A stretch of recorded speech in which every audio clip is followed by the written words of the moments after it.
Hello guys, welcome to Ankisha's vlogs. तो आप सभी को हार्दिक हार्दिक शुभकामनाएं चैत्र नवरात्रों की। और ये सबसे पहला नवरात्रा शैलपुत्री जी को समर्पित होता है। तो प्रथम नवरात्रि की सभी को हार्दिक हार्दिक बधाइयाँ। तो मैं यहाँ पर सुबह के 5:30 बजे उठ गई हूँ और मैंने यहाँ पर सोचा कि मैं मंदिर का झाड़ू पोछा कर लेती हूँ। तो मैंने सिर्फ पोछा ही मारा था, तो ज़्यादा गंदा नहीं होता इस वजह से। और साथ ही साथ मैंने किचन में भी पोछा मार लिया था, क्योंकि ऑब्वियसली रात को हम लोगों ने खाया पिया था तो प्याज के छिलके थे, तो सही नहीं लगता। हम ज़्यादातर चीज़ें किचन से लेकर जाते हैं। नहा धोकर फिर मैं तैयार हो जाती हूँ और यहाँ पर मैंने बेसिक सा ही अपने आप को रखा है। और उसके बाद तैयार होने के बाद मैं आप लोगों को मंदिर लेकर चलती हूँ। मंदिर में मम्मी पापा भी नहा धोकर तैयार हो गए थे और वो लोग मंदिर का कपड़ा बिछा रहे थे, सारी सेटिंग कर रहे थे। मैंने अंदर जाकर फटाफट से लाइट ऑन करी और मैं भी यहाँ पर उनकी हेल्प करने के लिए आ गई। यहाँ पर जो मैं नीचे कर रही हूँ वो मैं सभी भगवान जी को स्नान करवा रही हूँ और उनके वस्त्र जो कि मम्मी नई नई पोशाकें बनाती हैं उसको मैं चेंज करके पहनाती जाऊँगी। मतलब मैं स्नान कराऊँगी और मम्मी पहनाती जाएंगी। तो इसलिए वो मैं आपको क्लियरली नहीं दिखा रही हूँ, क्योंकि ऐसा कहा जाता है कि स्नान करवाना और पोशाक जब बदलते हैं भगवान की तो वो ऐसे दिखाया नहीं जाता। इसलिए मैंने नीचे की तरफ कर सारा कुछ कर दिया है। तो स्नान करवाकर मम्मी पहुंचकर उनको वस्त्र और आभूषण पहना रही हैं। उसके बाद मैं घड़ौली भरने के लिए जाती हूँ। तो पिछली बार भी मैंने ही भरी थी और इस बार भी मैंने ही भरी है।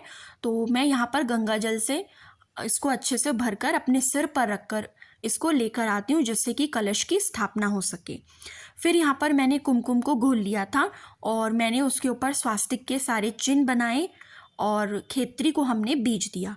और घड़ौली के अंदर हमने एक सेब डाला और कुछ शगुन के लिए, मतलब 5 का या 10 का जो भी आपकी श्रद्धा हो, सिक्का डाला। खाली नहीं रखते हैं। और फिर अच्छे से हमने कलश को नारियल के साथ स्थापित कर दिया। नारियल पर तिलक करा और कलावा बांधा। और कलश पर भी जो भी होता है उस पर भी आप कलावा बांधते हैं। फल फूल ये सब चढ़ाने के बाद मैंने सभी को टीका लगाया था, तिलक करा था और माता रानी को भी मैंने फूलों की माला चढ़ाई और सभी को मैंने फूल चढ़ाए, सभी भगवान जियों को। और प्रार्थना करी कि हमारा अभी जो साल है वो अच्छा बीते, पॉजिटिविटी रहे, पॉजिटिव एनर्जी हमारे अंदर फ्लो करे। बस ये जो हमारे भारत की खास बात यही है। थोड़े थोड़े टाइम पर जो इस तरीके के त्यौहार आते हैं, व्रत आते हैं, उससे क्या होता है ना कि हमारा मन की हमारी शुद्धिकरण हो जाता है। हम उपवास रखते हैं, व्रत रखते हैं, मन शुद्ध होता है, हमारा वातावरण शुद्ध होता है। हवन कीर्तन जप पाठ ये सबसे ना एक बहुत ही मतलब एक प्यारा इन्वायरमेंट क्रिएट होता है। तो यही एक भारत की ना एक यही मुझे बहुत प्यारी और बहुत अच्छी बात लगती है कि हर थोड़े थोड़े समय पर त्योहार व्रत ये सब चलते हैं। पापा ने जब तक हवन की तैयारी कर ली थी, दीपक मैंने जोड़ दिया था।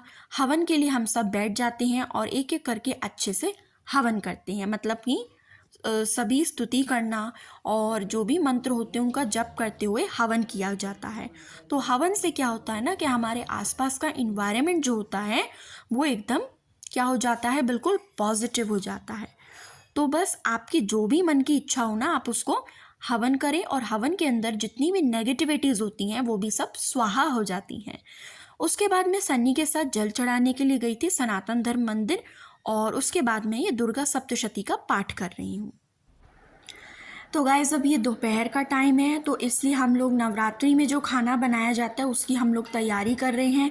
आलू हमने दोबारा उबाल लिए थे, मम्मी ने पनीर के छोटे छोटे क्यूब्स काट लिए हैं, वो अदरक घिस रही हैं, हरी मिर्च डाली, पनीर को फ्राई कर लिया और सूखे आलू की सब्ज़ी बना ली। और खटास के लिए थोड़ा सा अम्मिया को घिस लिया था। मैं यहाँ पर आलू बॉयल जो थे ना उसको टुकड़े टुकड़े में छोटे छोटे पीसेस कर रही थी। और स्वान के चावल की खीर मम्मी ऑलरेडी बना चुकी थी। और इसके बाद हम लोग सिंगाड़े के आटे की रोटी बनाएंगे। तो ये मम्मी ने आलू छौंक दिए हैं पनीर के साथ, तो काफ़ी अच्छे बने थे, अच्छा टेस्ट आ रहा था। ये आटा गूंथ दिया है और मैं यहाँ पर रोटी बनाने की तैयारी कर रही हूँ, रोटी बना रही हूँ। ये आलू हमारे तैयार है, दही हमने ले लिया था, साथ में हमने खीरा ले लिया था। तो ये देखिए पूरी थाली मैंने आपको रेडी करके दिखाई है। तो यहाँ पर हमने ये पापा को दे दी थी, क्योंकि पापा ने नहीं खाया था कुछ भी दुकान पर। तो तो गाइज़ मैंने सभी को खाना खिला दिया था व्रत का, सन्नी ने, पापा ने, मम्मी ने, और उसके बाद मैंने अपनी थाली प्रिपेयर करी।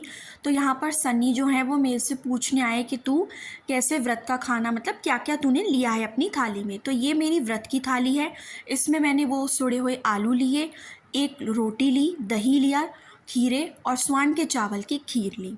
तो ये मेरी व्रत की थाली होगी डे 1 की। तो इसी तरीके से मैं डे 9 तक आपको अपनी व्रत की थाली जो है वो शेयर करूँगी।